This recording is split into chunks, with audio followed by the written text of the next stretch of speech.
We've seen a group of residents take on supermarket giant Tesco. At the heart of the disagreement is the question of who owns an alleyway at the back of a row of houses in Feltham.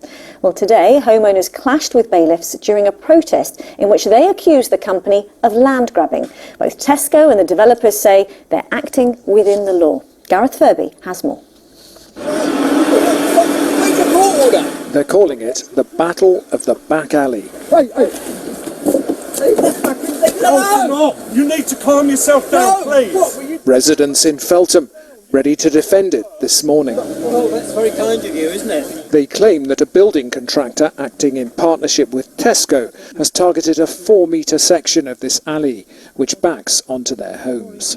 They claim this is a land grab, and when bailiffs turned up at about 7 a.m.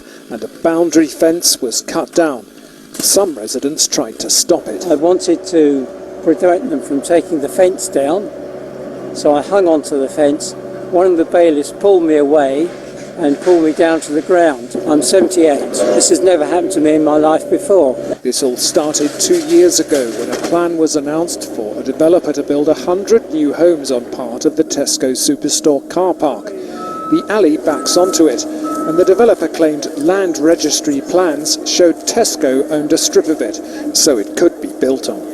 But the residents say back as far as 1934, when the estate was built and long before Tesco turned up, the alley has been the same size. Well, many of us have lived here for many, many years. We know the land in question. Well, today, the residents' organiser, Dave Meads, was arrested. Well, I think it's terrible that they think they have the right to take it when our solicitors talking to their solicitors and they hadn't come to any kind of resolution. This afternoon it appeared the old Tesco fence had been removed and a new one was being constructed.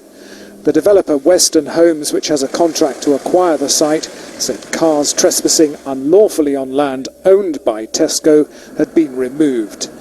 It said a surveyor's report had established the exact position of the boundary line, and it said 2 enforcement officers had been hit by a vehicle driven by a protester, and both were injured and taken to hospital. Can you move away from the vehicle, please, because we're going to be removing this? But the residents say their actions today were justified and their fight goes on.